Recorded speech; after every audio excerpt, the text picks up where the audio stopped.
Hello and welcome to Airheads, a not-so-serious look at the serious business of royal rumours, gossip and gowns. I'm Tom. And I'm Maeve. And we're back with a bonus episode on Virginia Roberts' interview with Panorama.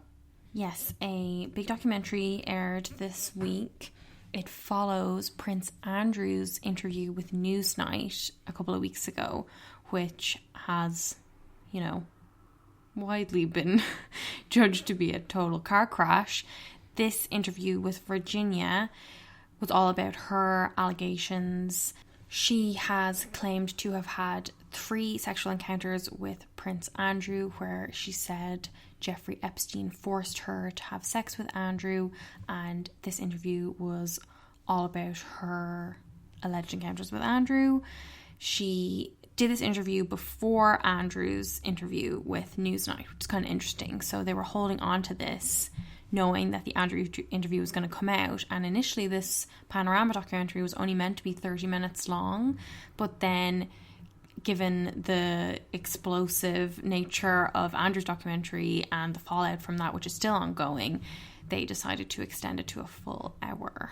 The kind of interesting thing about this was that with the Andrew interview, he'd never had spoken about his relationship with Epstein publicly, the allegations against him. He'd never addressed those. So that was such a big shock to hear him talk about it so candidly.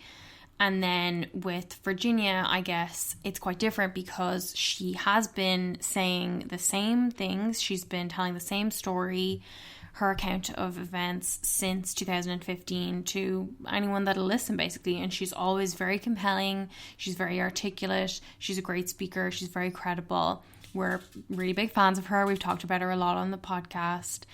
And the interesting thing about this was that the way she talked about it was very powerful. Like, one of the first things we heard her saying was, the world I was living in, it was not glamorous, it was not pretty. I might have been meeting some of the most famous people in the world, but it didn't matter to me because they were hurting me. It was a fancy cage, but it didn't make it better. It didn't make it easier to do what I had to do. And like, we've heard so much, even just from doing this podcast that like 5 people listen to. We get comments all the time from people saying she just wanted to have sex with famous men. She just wanted to become famous. She was doing it for the money. And she's kind of addressing that straight off and saying, no, it wasn't glamorous at all. I was being abused. Meanwhile, we get the clips from Andrew, and I mean, while she's talking about this, we get the clip of him saying that he has a tendency to be too honourable.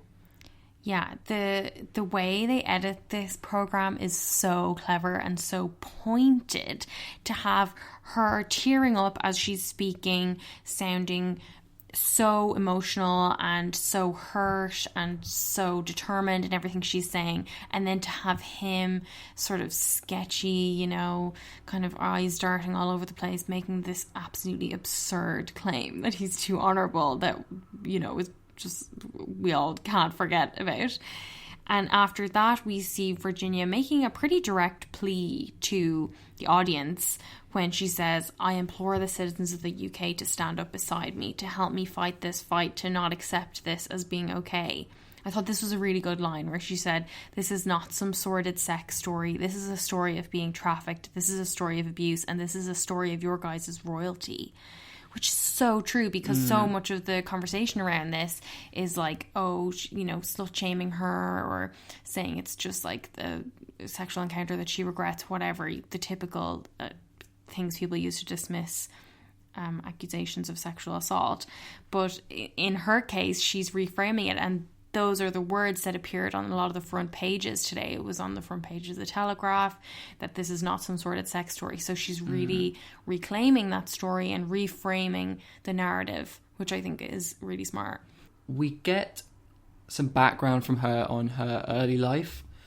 She was on the streets for a time. She was a runaway, and she was physically and sexually abused. And she also says that she told Epstein and Ghislaine this when she was first, brought in to give a massage, and she says, this is the worst thing I could have told them. This was, I think, the first point in the interview where she started to cry. She says, I let them abuse me and I did what they told me to do. Like, the thing with this one is that as much as the Andrew documentary was painful to watch because of how ridiculous what he was saying, this one, it really forces you to sit with the the weight and the gravity of what she is describing, and you know, the way she says things like creates such visceral images. Like, she describes herself as being passed around like a platter of fruit among Giuffre's friends, that Epstein trafficked her to many other men. And the host of the program, Dara McIntyre, points out that 9 of Epstein's victims have said similar things, that they were forced to have sex with other men too. But the most famous one that she claims to have been trafficked to is, of course, Prince Andrew. And they quickly get into her allegations against him, which we first heard in 2015. Yeah, we finally got some dates around the London encounter, which is the first chronologically of the allegations. We learned that Virginia arrived in London on March 9th, 2001 and stayed for 2 days in Ghislaine's house, where Andrew visited them. She recalls Ghislaine and Andrew bitching about Fergie, who they were divorced at this point, and she remembers sitting there and she said, "I was told not to say anything unless someone talks to you. Be polite and laugh at everything someone says, and they're trying to be funny." This was kind of the only bit of levity really in the hour of the programme. And it's something we've heard before, and we've said as well that she has such an evocative way of speaking about this evening, particularly their time in the nightclub Tramp. And what makes it even funnier is that she recorded this before Andrew told his ludicrous story about his sweat disorder, and even before she knew anything about his like claims about his sweat glands, she was really laying it on. She says, "He asked me to dance. He is the most hideous dancer I've ever seen." She gives this kind of rueful laugh and says, "It was horrible. And this guy was sweating all over me. His sweat was like, it was raining basically everywhere. And I was just like, ugh, grossed out from it. But I knew I had to keep him happy because that's what Giuffre and Ghislaine would expect from me." And then this is like a masterful little bit of editing, because after this, they play the footage of Andrew talking about his, you know, overdose of adrenaline and how he can't sweat, or he couldn't sweat at the time. And technically, I guess that's like his right to comment and his response to the allegation. But it's also just reminding everybody how absurd this claim was. And as we know, it's been questioned. Medical professionals have wondered, does any such thing exist? Not that anyone's ever heard of before. And then you get this bit that they put in, which, I mean, it's like something out of like a Chris Morris Day-to-Day program. They have a picture of Andrew coming out of a club, and they do this zoom in on his armpit where you can see the sweat stain. Oh, I didn't know what to do. I saw this. We posted it on Instagram at AirheadsPod if you want to see, because it is just outrageous. As the voiceover of the host, Dara McIntyre, is saying, Prince Andrew's response has been widely questioned. When you get this like zoom shot straight in the pit. We kind of get back to the severity of it though then, when Virginia describes after they were at the club, when they were heading back to Gislaine's house, and it's just them in the car. Andrew's in his own car with his personal protection officers, allegedly. And she says she was told to do for Andrew what I do for Giuffre, and that made me sick. I didn't expect that from royalty. I didn't expect it from someone that people look up to and admire in the royal family. Which is just devastating for somebody who was 17 at the time that this allegedly took place. It's such a horror. I mean, the whole thing is absolutely horrible, but to hear her talk about it in that way as just sort of shattering. Yeah, I mean, we know at this point from her accounts that she must have seen so much and experienced so many horrible things at this point in her life, and yet she still had this feeling that a prince, a member of the royal family, wouldn't do these kind of things. Would be honourable. Yeah. Her account of what she says happened between them is very difficult to listen to. It's almost clinical the way she describes it. She says when they got back to the house, her and Andrew went upstairs, there was a bath. It didn't last very long, the whole entire procedure. It was disgusting. he wasn't mean or anything, but he got up and he said thanks and walked out. And I sat there in bed, horrified and ashamed, and felt dirty. I had to get up and have a shower. The next day, she said that Ghislaine tells her, "You've done a really good job," and pats her on the back. And apparently she had made him really happy. Again, like, Virginia gets quite emotional at this point, recounting this time. She says, "It was a wicked time in my life. It was a really scary time in my life. I had just been abused by a member of the royal family. So when you talk about these chains, yeah, I wasn't chained to a sink, but these powerful people were my chains. I didn't know what could happen. I couldn't comprehend how the highest levels of government and powerful people were not only allowing this to happen, but participating in it." And the interviewer, Dara, at this point asks if she wants to stop, and she says yes, and she actually apologises. She says sorry. She wants to get a tissue. While they're taking this little break, then we get the clip of his unforgettable experience at the Pizza Express in Woking. And the juxtaposition of these two clips, seeing this footage of him again talking about this bloody Pizza Express birthday party in the context of Virginia's incredibly raw, emotional account of her memory of the events, it just further illustrates how careless, how unfeeling he is, how unbelievable he is, frankly, to me. It's just really cementing the total disparity in their credibility. Dara also speaks to a handyman who worked in Palm Beach on Epstein Street. So this is Mike Pizzulo, who talks about seeing all the girls going in and out and how everyone on the street knew what was going on, and points out that Andrew was a visitor here too. So this is clearly absolutely no secret. Yeah, as you know, everybody thought it was crazy when Andrew was saying that he never saw anything, and we're even getting the footage inside the Palm Beach house of all the bloody naked artworks of young women there are on the walls. And as well as that, Panorama has transcripts of an interview with Epstein's former housekeeper, who is asked about Andrew visiting, and she says Prince Andrew spent weeks with us.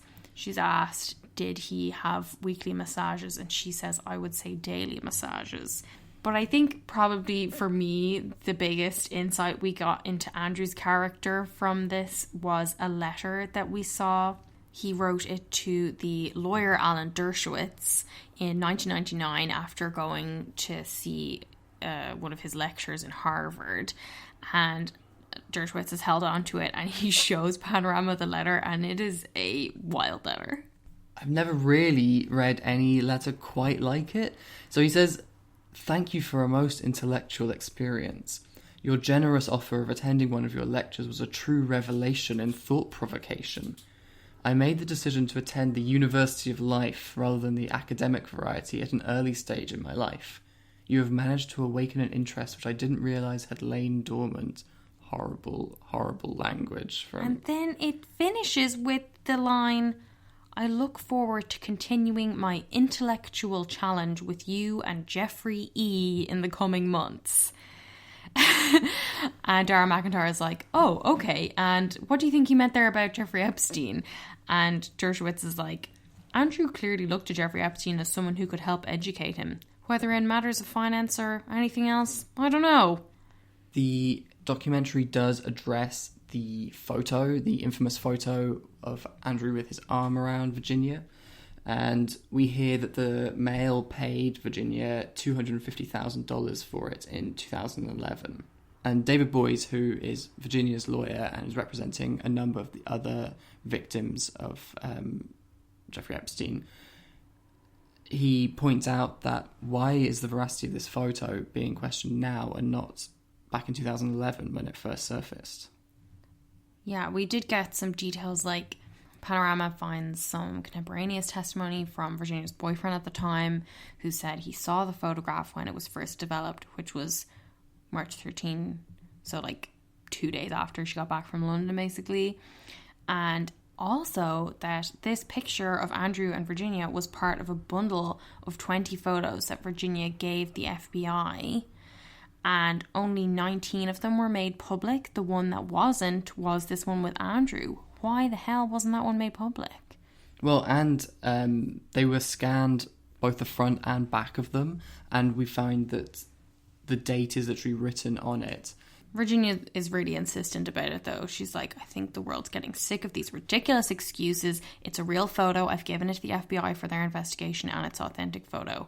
There's a date on the back of it from when it was printed. So the FBI should have that photo. They should be able to show there's a date on the back that shows when it was taken. I mean, it's crazy as well that Virginia is talking about ridiculous excuses before the Andrew interview came out. There was quite a sad moment where she talked about reporting the events of that night in London with Prince Andrew to the Metropolitan Police 4 years later in 2015, including her allegation that she was forcibly trafficked to Andrew. And she recalls that they said, well, that's fantastic, thank you for letting us know. But I said, what are you guys going to be able to do about it? And nothing is the answer, because they point out that the Metropolitan Police said that following legal advice, it had decided it wasn't the appropriate authority to conduct inquiries focused outside the UK. The Met reviewed its decision after Epstein's death, and its position remains unchanged.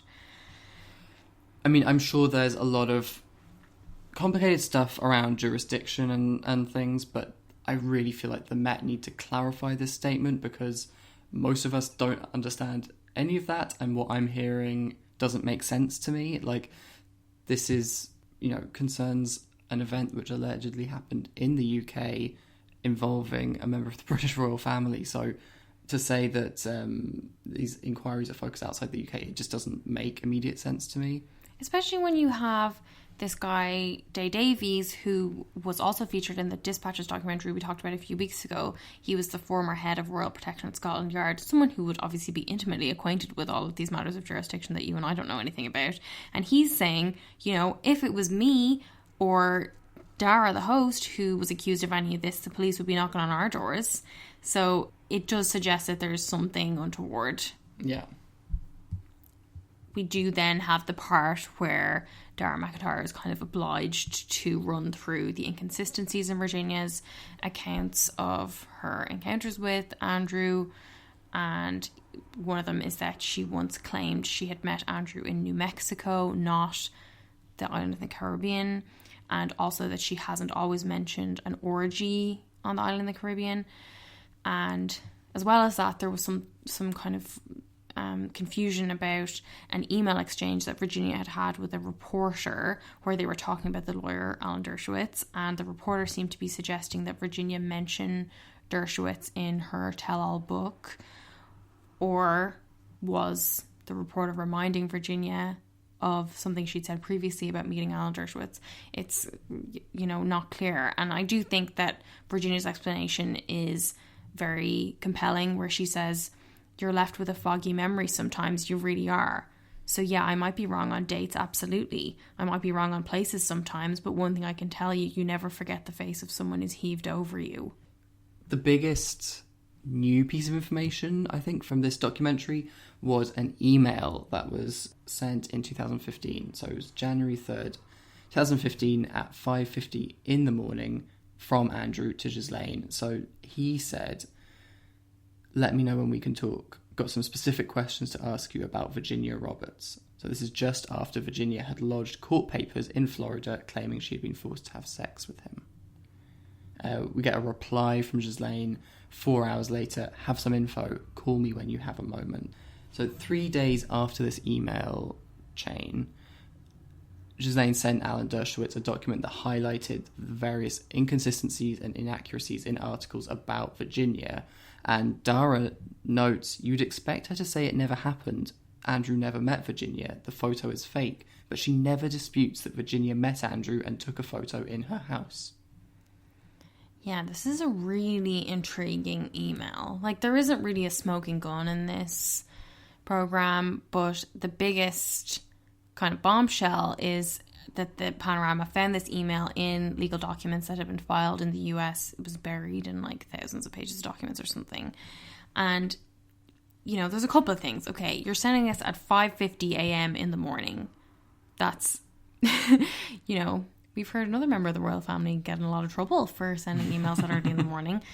But why, say you're one of Andrew's supporters and you're like, well, what's the big deal, okay? He has just been accused of some outrageous crimes and he wants to ask his friend about it. That's totally normal. But it's still leaving a paper trail of him having a conversation about Virginia Roberts with the woman who is alleged to be a procurer of young girls for Jeffrey Epstein. If he wanted to ask his friend about it, why did he why did he go to that friend? What did they talk about? Why did Ghislaine have to pass on any information to him if nothing happened as he claims?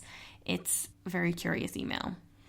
He seemed in his interview to be, as far as he was concerned, in possession of all the facts about his relationship with Virginia, i.e. there wasn't one. It's, interesting that Ghislaine comes up a lot in this interview, that relationship with Andrew is stressed, as he himself stressed that his relationship with Epstein was all because of her. And we're reminded in this interview that Andrew met with Ghislaine earlier this year.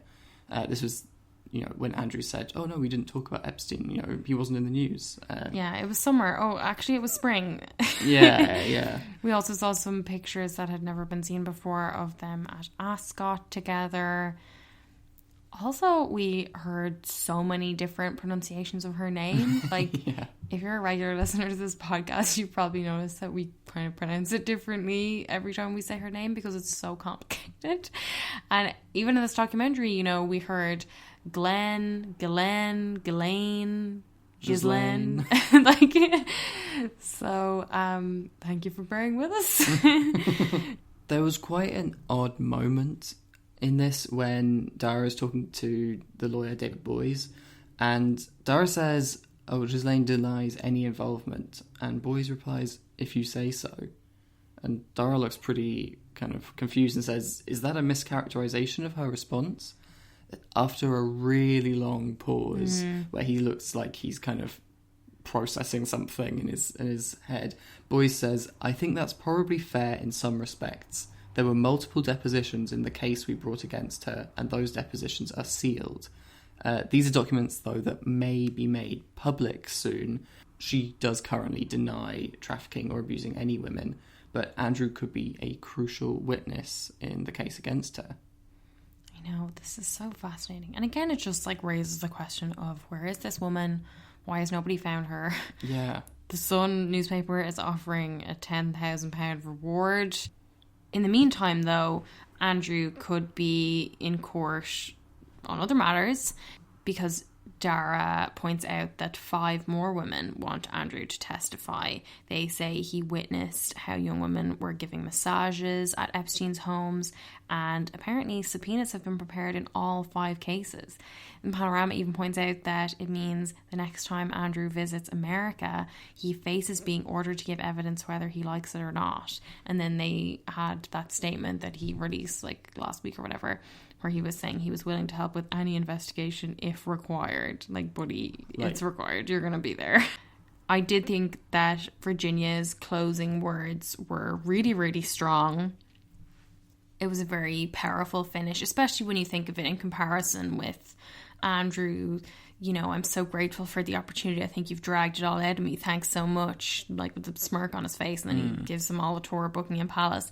And then to have that in contrast with her saying the people on the inside are going to keep coming up with these ridiculous excuses. Like the photo was doctored or he came to New York to break up with Jeffrey Epstein. I mean, come on. I'm calling BS on this because that's what it is. Which it is. He knows what happened. I know what happened. And there's only one of us telling the truth. And I know that's me. You can't really get a stronger statement than that. Yeah. What was the reaction like? I mean, watching this was quite different to watching the Andrew documentary because it was trending on Twitter. People were talking about it, but not in the same kind of viral way as Andrew's interview. And like we said, the Andrew one was obviously very different in that it was the first time he was talking about it, whereas, as we said, Virginia has said these things before. But I think that really just speaks to the fact that what Virginia was saying wasn't meme content. Yeah. It wasn't like laughable. It was very genuine, very painful to watch. She came across like an actual real person who has had to process real trauma and deal with the consequences of something very serious in her life, not some like fucking entitled brat whose excuses are each more ridiculous than the last and, you know, perfect for the kind of viral jokes and memes that proliferate on Twitter. And it was still on a lot of the front pages, not all of them in the same way that Andrew's interview was, but at the same time, we recently had a terror attack in London, so there is a lot of other stuff going on the front pages. We did get comments from royal commentators like Penny Junor telling The Sun this is about as bad as it gets for Andrew. There was still a lot of discussion around Andrew, and it's still going. You know, it's still making the royals look bad. It's still distracting from a general election. It's still a crisis for the monarchy. I really liked The Guardian TV critic Stuart Heritage's review of it, where he said that Virginia managed to be everything Prince Andrew wasn't. She was thorough where Andrew was evasive. She was determined where Andrew panicked. She sat with the weight of her accusations where Andrew ignored them. She was Andrew's opposite in every way. Yeah. So what do you think is next for Andrew? Like, do you think we're going to see him on Christmas Day with the family at Sandringham? Is he going to be sheltered away? I mean, unfortunately, I feel like he is going to turn up at Christmas. The Queen will want him there. Charles won't, though. No, Charles won't. I do think he still isn't aware of how bad this is for him. I feel like he'd be defiant. He'd want to show up. He'd want to be in the pictures next to the Queen. The Queen would want him to be there too, I'm sure. Yeah. That I don't think anything's going to stop him. It would be a real turning point, I think, if we did see him actively withdrawing in that way. Yeah. I mean, the other thing that they could do is it could be Fergie and Andrew go on like a tropical holiday for Christmas. Because they know that maybe the final card that they have to play is like Andrew and Fergie getting back together. Yeah, I wouldn't be surprised if we had like a quiet remarriage. I do think we're going to see a few of the Cambridge kids Christmas Day to distract from all this, though. Yeah. How many are we going to get? The full house? Full house. I mean, maybe some of their friends. Maybe some classmates from Monkey Music. Lupo. Oh, they should definitely and Marvin on a leash. Marvin the hamsters for Sandringham Christmas. Speaking of pets and dogs, we should end on a lighter note because this was really heavy going. Yeah. Thanks for sticking with us if you're still here. We spent the evening at the Mayhew Carols for Christmas event, which is the animal charity that Meghan Markle is patron of. It was one of her first 4 patronages that were announced. And it was a lovely evening. There was lots of nice singing. There was some dogs barking in the audience. It was adorable. And including kind of dogs who are presumably relaxing after a hard day at the office, because we had some working dogs, their therapaws, canine assistants. And the CEO also read out a special letter that Meghan had written just for the event, which was really nice. Yeah, it was a really lovely event. Obviously, we would have loved if Meghan had been there. But this way we were able to focus entirely on those lovely dogs. Thank you so much for listening. If you like the episode, please rate and review us wherever you get your podcasts and tell a friend. You can find us on Instagram and Twitter at AirheadsPod and on Facebook at Airheads. So, see you next week. Thank you and bye. There are pictures of him from the same period where he appears to be sweating.